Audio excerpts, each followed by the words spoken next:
오늘 우리가 함께 읽은 본문에 앞서 사도 바울은 디모데후서 2장 3절과 5절과 6절에 각각 예수 그리스도의 좋은 병사, 그리고 법대로 경계하는 자, 그리고 수고하는 농부에 대해 빗대어 이야기하면서 좋은 그리스도인이 되어야 한다, 이렇게 권면하고 있습니다.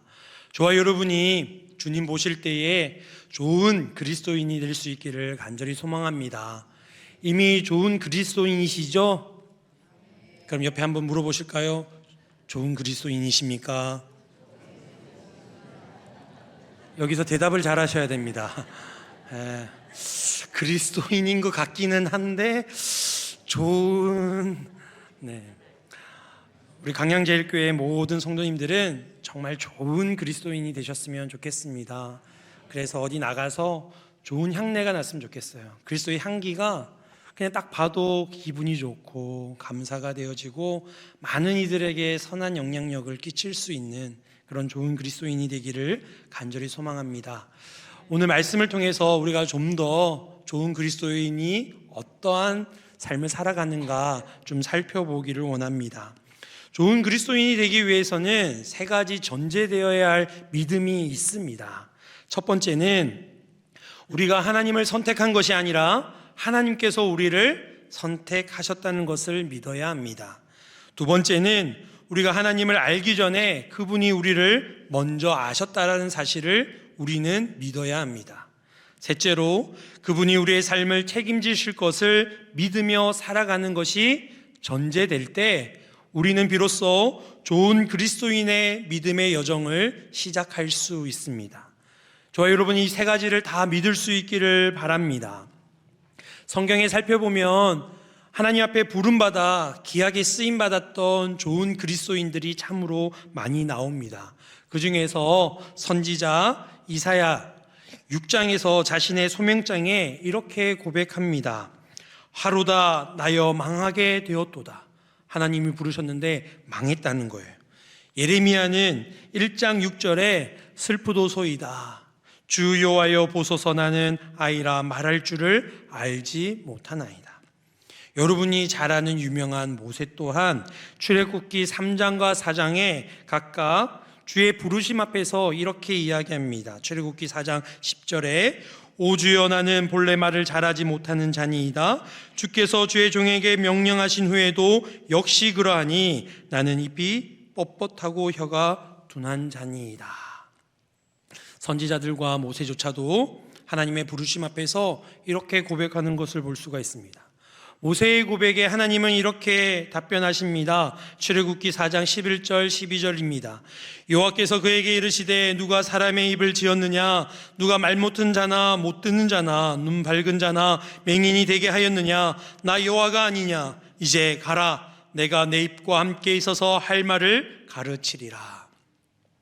신약 성경으로 넘어와서 오늘 본문 말씀을 기록하고 있는 사도 바울 또한 하나님 부르심 앞에서 자신을 죄인 중에 괴수라고 고백하는 것을 우리는 들어 알고 있습니다.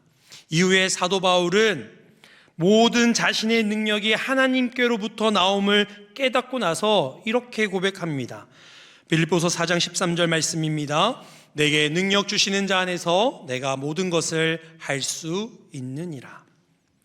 이 말씀들로서 우리가 알 수 있는 것은 좋은 그리스도인의 삶의 시작은 자신의 능력이 아니라는 사실입니다. 많은 믿음의 선진들이 그 훌륭한 그들이 좋은 그리스도인의 삶을 살아가는 것이 자신의 능력이 아님을 고백하고 있다라는 것입니다. 내가 부르심을 받았다, 내가 구원을 받았다, 이 사실이 좋은 그리스도인의 삶의 시작이라는 것입니다. 내가 믿고 싶어서, 내가 오고 싶어서 이 자리에 있는 것이 아니라 주님이 부르셨고 저와 여러분을 구원하셨습니다. 이것을 믿음으로 시작하는 것이 바로 좋은 그리스도인의 삶의 시작이라는 것입니다. 그래서 세상 사람들은 항상 지금 눈앞에 펼쳐져 있는 많은 일들을 해결하기 위해서 온 힘을 다해서 사력을 다해서 그렇게 살아갑니다. 그러나 좋은 그리스도인은 바라보는 시선이나 초점이 다릅니다. 좀 더 본질적인 문제로 바라보고 있습니다. 하나님이 나를 부르셨기에 우리를 부르신 그분이, 우리를 구원하신 그분이 내 삶에 어떤 계획을 세우시고 어떤 뜻을 펼치신가라는 것을 바라보게 되어집니다. 그러니 세상 사람들과 좋은 그리스도인은 삶의 방향과 생각이 전혀 다른 것을 보게 되어집니다.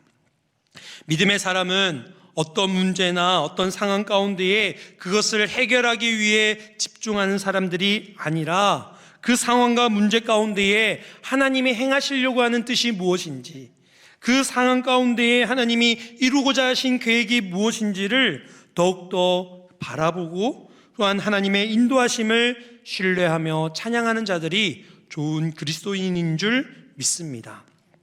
그래서 좋은 그리스도인은 기다림이 있습니다. 좋은 그리스도인은 기다릴 줄 아는 사람들입니다. 무엇을 기다릴까요? 어떤 기다림일까요? 하나님의 하실 일들을 기다린다는 것입니다. 저와 여러분 삶 가운데에 하나님께서 놀라운 일을 행하여 주실 줄 믿습니다. 우리의 상황 가운데, 삶 가운데에 하나님이 일을 행하여 주실 것입니다. 이것을 믿고 따르는 것이 바로 좋은 그리스도인이다라는 것입니다. 또 한 가지 좋은 그리스도인의 특징이 있는데요, 좋은 그리스도인은 왜라고 묻기보다는 늘 어떻게라고 묻습니다. 하나님이 부르셨을 때에, 하나님이 어떠한 명령을 하셨을 때에 왜요? 라고 얘기하는 것이 아니라 어떻게 해요? 라고 묻는다는 것입니다.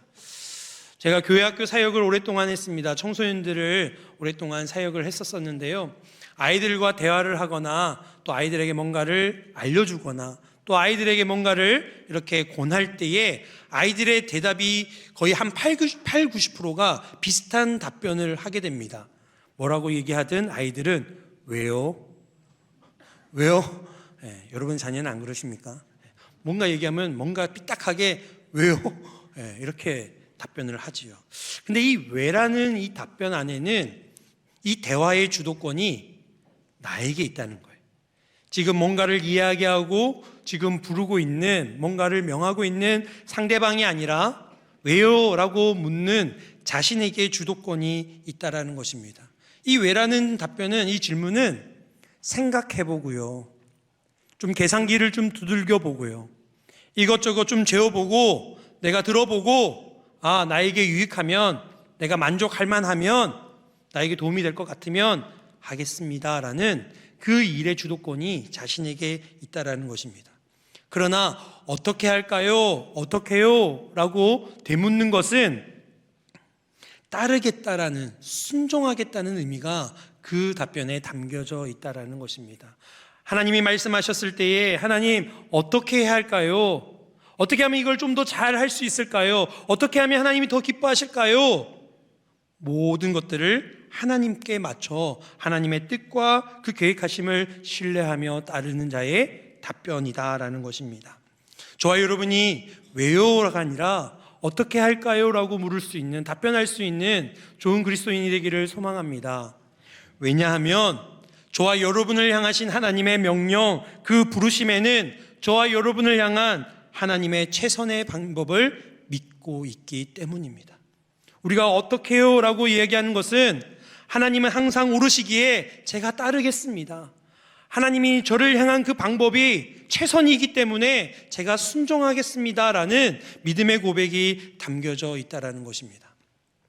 성경의 인물 중에 역주행의 인물이 있습니다. 역주행하면 떠오르는 사람 누굴까요? 요나입니다. 요나는 하나님의 부르심을 받아서 사명자로 하나님 앞에 섰습니다. 그래서 하나님께서는 그 요나에게 니느웨 성에 가서 그들을 구원하기 위해, 그들이 회개하여 하나님 앞에 돌아오기 위해 복음을 전하라고 명령하십니다. 그때 요나는 어떻게 합니까? 왜요? 왜 저들을 구원해야 합니까? 왜 저들을 살려야 합니까? 왜 저들에게 이 복음을 전해야 합니까? 따져 묻습니다. 결국에는 어떻게 합니까? 그 니느웨 정반대인 다시스로 그 배에 자신의 몸을 싣습니다. 자기 중심적인 생각에 자신이 옳다라고 생각하는 그 판단에 따라 하나님의 명령에 정반대인 것을 결정하게 되어지지요. 만약에 요나가 하나님, 제가 그 명령을 수행하기 위해 어떻게 해야 할까요? 라고 물으며 나아갔다면 요나는 좀 더 놀랍고 위대하신 하나님의 일들을 경험했으리라 생각되어집니다. 저와 여러분을 향한 하나님의 놀라운 계획하심이 있는 줄 믿습니다. 그러기에 우리는 왜요가 아니라 어떻게 할까요? 그 말씀에 순종하는 자세로 주님 앞에 나아갈 수 있기를 소망합니다. 달려갈 길을 다 마치고 주 예수께 받은 사명을 마치려 할 때에 사도 바울이 기록한 옥중서신이 빌립보서입니다. 이 빌립보서 말씀에 1장 10절에 그리고 2장 16절에 사도 바울은 이렇게 이야기합니다. 너희로 지극히 선한 것을 분별하며 또 진실하여 허물 없이 그리스도의 날까지 이르고, 2장 16절입니다. 생명의 말씀을 밝혀 나의 다름질이 헛되지 아니하고 수고도 헛되지 아니하므로 그리스도의 날에 내가 자랑할 것이 있게 하려 함이라. 사도 바울은요, 믿음을 지킨다, 부르심에 순종한다, 좋은 그리스도인이 된다는 것이 우리가 가던 길에서 그 방향을 돌이키는 것이라 이야기합니다. 때로는 철저하게 하나님의 그 부르심 앞에서 자신의 주장과 생각과 삶을 내려놓을 줄 알아야 된다라고 고백합니다. 그래서 그리스도의 날을 향하여 달려가는 것이 좋은 그리스도인의 삶이다라는 것입니다. 그런데 우리는 어떻게 살아가고 있습니까?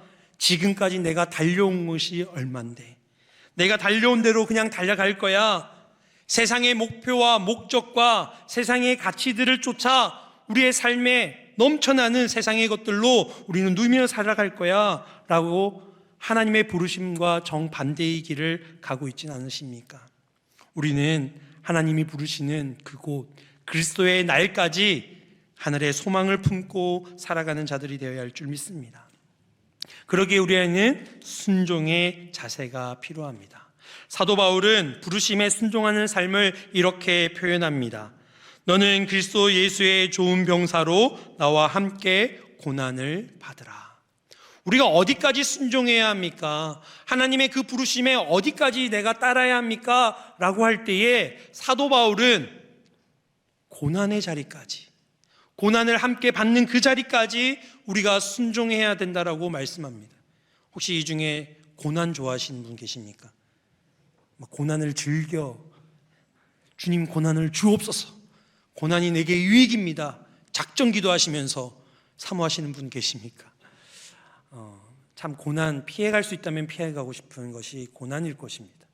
또 혹시 이 중에 아직 저에게는 고난이 안 찾아왔는데요, 저는 늘 행복합니다, 고난이 아직 없어요, 그런 분 계십니까? 걱정하지 마세요. 고난이 곧 찾아옵니다. 빠른 시일에 찾아올 거예요. 제가 이렇게 조조하며 예언하는 것은 아니지만 우리의 인생이 고난 없이 이루어졌다 할 수 없을 거예요. 사랑하는 우리 강량제일 가족 여러분, 우리가 고난을 받는 것이 목적은 아니지만 좋은 병사로, 또한 수고하는 운동선수로, 또 열심히 일을 해야만 뭔가를 얻어들이는 농부로, 좋은 그리스도인으로 살아가기 위해서는 필연적으로 따라오는 것이 고난임을 우리는 부인할 수 없을 것입니다. 그러나 여러분, 더 중요하게 기억해야 할 것이 있습니다. 좋은 그리스도인으로 우리가 고난만 누리며 살아가는 것이 아니라 그 고난 가운데에 하나님의 절대적이고 우리를 향한 확실한 역사하심이 있는 줄 믿으시기 바랍니다. 우리가 치열하며 몸부림치며 그리스도인답게 살아가기 위해서 이 세상을 살아갈 때에 하나님께서는 반드시 그 좋은 그리스도인을 향한 하나님의 절대적인 그 능력을 펼치셔서 저와 여러분을 인도해 주신다는 사실입니다. 이 시간 우리의 삶을 한번 들여다볼까요? 여러분 삶 속에 내 능력으로 해결할 수 있는 일들이 아마 많이 있을 겁니다. 지금까지도 많은 능력들을 가지고 그 문제들을 해결해 오셨을 것입니다. 그러나 삶의 문제가 내 능력만으로 되던가요? 도저히 내 힘으로 안 될 때가 찾아옵니다. 저도 짧은 인생을 살았지만 내 능력으로 되는 일이, 해결할 수 있는 것들이 없는 것을 경험하게 되더라고요. 근데 시간이 지나고 나서 그 문제가 그대로 남아있는 것이 아니라 해결되어짐을 보게 되었습니다. 그 문제를 내가 뛰어넘고 살아가고 있는 것을 보게 되어집니다. 분명 내 힘으로는 절대로 해결할 수 없는 문제였고 일이었는데 그것이 해결되어짐을 우리는 경험하게 됩니다. 이미 경험했고 누리고 있는 것이 있습니다. 우리는 이것을 뭐라고 얘기하냐? 은혜라고 이야기합니다. 살아왔더니 지나왔더니 이 모든 것들이 은혜였다라고 고백합니다. 목회사역을 하면서 많은 분들을 신방하고 만나는 일들이 있습니다. 되게 어렵고 힘든 일을 맞닥뜨리신 그런 분들을 신방할 때가 있습니다. 육신의 연약함으로 이제는 정말 살 날이 얼마 남지 않아서 그렇게 호스피스 병동에 있는 분들을 신방할 때가 있습니다. 그때 참으로 깜짝 놀라는 일이 있어요. 그분들의 고백이었습니다. 물론 때로는 힘들어하고 고통 가운데에 신음하는 분들도 있지만 많은 그리스도인들이 이렇게 고백합니다. 목사님, 참으로 하나님께 감사합니다. 모든 것이 은혜입니다. 저희 어머니께서 오래전에 쓰러지셨는데요, 병상 가운데 이렇게 가족들이 모인 적이 있었습니다. 뇌졸중으로 쓰러지셨는데 몸에 마비가 좀 있으셔요. 그런데 가족들과 얘기 나누는데 어머니가 이런 고백을 하시는 거예요. 인생을 돌아보니 우리 가정 가운데에 어느 것 하나 하나님께서 역사 안 하신 것이 없다. 은혜다. 이렇게 고백을 하시는 거예요. 근데 그 얘기를 듣는 순간 제가 그때 교육전도사였는데도 불구하고 그 은혜라는 얘기를 들으면 눈물을 쫙 흘리면서 아멘 이래야 되는데 제 안에서 뭔가 확 올라오는 거예요. 은혜. 제가 기억하는 제 과거는, 우리 가정의 과거는 은혜보다는 어렵고 힘든 일들이 더 많았다라고 생각되어진 거예요. 제대로 풀린 일들이 별로 없었다고 생각되어지는데 지금 병상 가운데서 어머니가 은혜를 얘기하는데 도저히 이해하기가 어렵더라고요. 근데 신앙생활을 하면서 믿음의 삶을 살아가면서 그 은혜라는 그 단어, 그 고백이 어떤 것인지를 조금씩 깨닫게 되는 저의 모습을 보게 되어집니다. 사랑하는 성도 여러분, 저와 여러분 삶 가운데에 하나님께서 그렇게 역사하십니다. 고난이 있으십니까? 어려움이 있으십니까? 그 자리까지 순종하며 나아가 보십시오. 하나님께서는 여러분의 능력이 아니라 하나님의 능력으로 그것을 넘어서게 할 것이고 이겨내게 하실 것이고 우리에게 은혜를 베풀어 주실 줄 믿습니다. 모세가 하나님이 부르셨을 때에 그가 가지고 있었던 것은 아무것도 없었습니다. 모세의 능력은 아무것도 없었어요.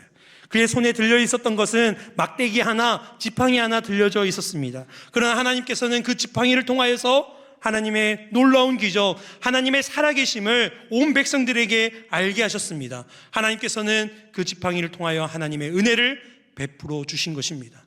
막대기 같은 우리의 인생입니다. 아무 보잘것없는 우리의 인생입니다. 그러나 우리가 좋은 그리스도인으로 하나님 앞에 나아갈 때에 하나님께서는 저와 여러분을 붙드셔서 놀라운 은혜를 펼쳐주실 줄 믿습니다. 그래서 좋은 그리스도인은 하나님께서 들어쓰시면 놀라운 변화가 일어날 것이라는 이것을 믿는 담대함이 있어야 할 줄 믿습니다. 그래서 담대함이 우리 안에 따라와야 한다는 거예요. 사도 바울이 주의 복음을 증거할 때에 많은 고난을 받습니다. 매질을 당합니다. 옥에 갇히기도 합니다. 여러 번 죽을 뻔합니다. 그럼에도 불구하고 바울은 성도들을 향하여, 교회들을 향하여 항상 기뻐하라, 기쁨이 충만함을 고백합니다. 그러면서 내게 능력 주시는 자 안에서 내가 모든 것을 할 수 있다라고 고백합니다.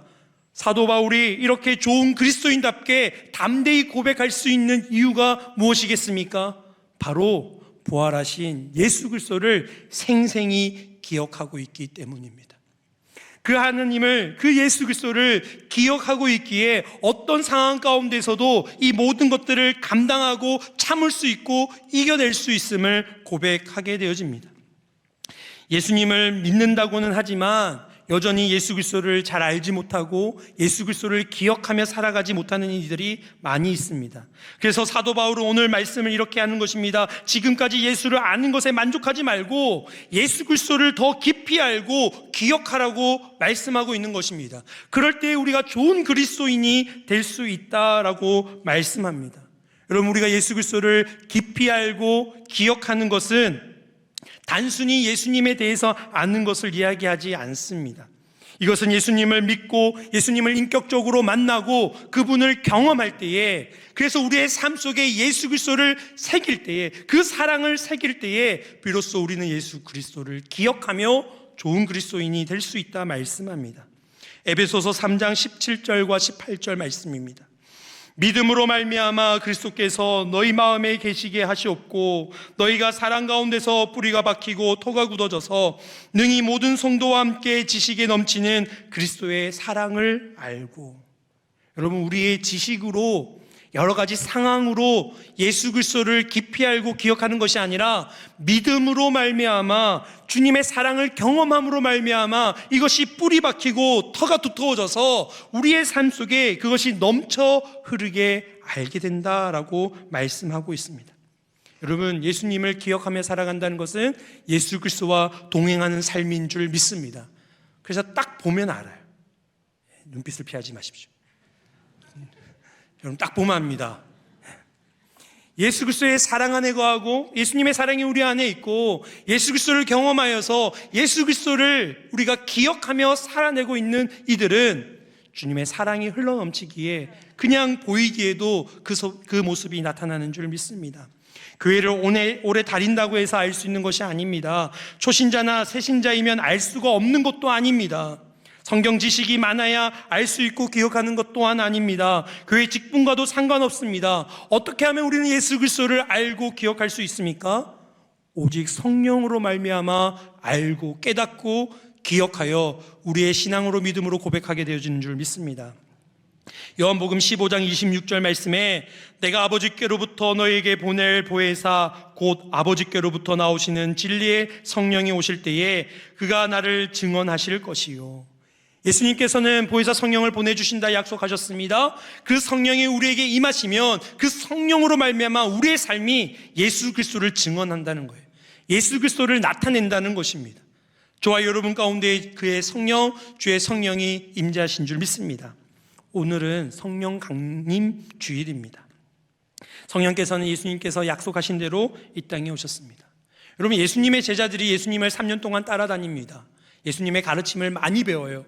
예수님의 기적을 보았습니다. 그럼에도 불구하고 예수님이 잡히셨을 때에 그들의 그 공동체 가운데 위기가 찾아왔을 때에 어려움이 찾아왔을 때에 목숨을 잃을 수 있는 그 순간이 찾아왔을 때에 그들은 예수님을 모른다 부인하며 뿔뿔이 흩어지게 되어졌습니다. 나중에 부활하신 예수 그리스도를 만나고 너희들을 위하여 보혜사 성령을 약속하셨을 때에 너희들이 예루살렘에 머물러 그 성령을 기다리라 말씀할 때에 그들이 마가다락방에서 성령을 기다립니다. 오순절 성령 강림, 놀라운 역사를 그들이 경험합니다. 이때에 그들이 뭔가 예수님에 대해서 특별한 것을 더 배운 그런 자리가 아닙니다. 이미 알고 있었던 예수님입니다. 그럼에도 불구하고 성령이 임하시니 이제는 예수님이 그의 영으로 우리와 함께 하신다는 확신이 그 안에 있었기 때문에 이제는 목숨 걸고 주의 복음을 증거하는 사도들이 되어진 줄 믿습니다. 여러분, 우리가 예수님을 기억하며 살아간다는 것은 우리의 힘대로 우리가 알고 있는 대로 그것을 기억하며 살아가는 것이 아니라 오직 성령으로 말미암아 우리가 그 예수 그리스도를 알고 기억하며 살게 되어지는 줄 믿습니다. 저와 여러분 삶 가운데에 정말 예수 그리스도를 기억해야 함에도 불구하고 기억하지 못할 때 그때 찾아오는 위기가 있습니다. 그게 뭘까요? 죄입니다. 우리가 언제 죄를 짓느냐? 예수님을 깜빡할 때. 그죠? 거짓말하는 순간에 예수님이 기억나면 안 하겠죠. 나쁜 짓을 하려고 할 때 예수님이 내 안에 시퍼렇게 살아계신다, 나와 함께 하신다 기억하고 있으면 안 하겠죠. 근데 깜빡 한다는 거예요. 저와 여러분이 늘 예수 그리스도를 기억할 수 있기를 소망합니다. 전도서 12장 1절 말씀에 너는 청년의 때에 너의 창조주를 기억하라. 오늘은 성령 강림 주일이면서 청년 주일이기도 합니다. 여러분, 청년 때의 창조주를 기억한다는 것이 쉽지 않습니다. 얼마나 기억할 게 많습니까? 외울 게 많습니까? 여러 만남 속에서 기억해야 될 사람들이 얼마나 많이 있습니까? 그럴 때에 오히려 창조주를 기억하라고 오늘 말씀은 이야기합니다. 가장 열정이 넘칠 때에, 소망을 가지고 살아갈 때에, 가장 화려한 시절에, 그때에 오히려 창조주 하나님을 기억하고 예수 그리스도를 기억하라는 것입니다. 여러분, 그 이유는 그분이 우리의 삶의 전부이시기 때문입니다. 우리의 주권자 되시고 우리를 인도하시는 하나님이시기에 우리는 예수 그리스도를 기억하여 좋은 그리스도인으로 그렇게 선한 영향력을 끼치며 살아갈 수 있기를 간절히 소망합니다. 이 시간 우리 말씀을 생각하며 함께 기도하기를 원합니다. 주님 감사합니다. 우리를 믿는 자로 부르시고 주님의 좋은 그리스도인으로 불러주심에 감사드립니다. 언제나 주님의 부르심 앞에 순종하며 주의 뜻과 계획하심을 붙들며 살아가게 하여 주시옵소서. 성령 충만하여 성령께서 깨닫게 하시고 알게 하시고 기억나게 하여 주셔서 성령 충만함으로 베풀어 주신 은혜 가운데 살아갈 수 있는 믿음의 삶을 살아내게 하여 주옵소서. 한 주간도 기억하며 주의 뜻 가운데 좋은 그리스도인으로 살아가게 하여 주옵소서. 감사드리며 예수님의 이름으로 기도드리옵나이다.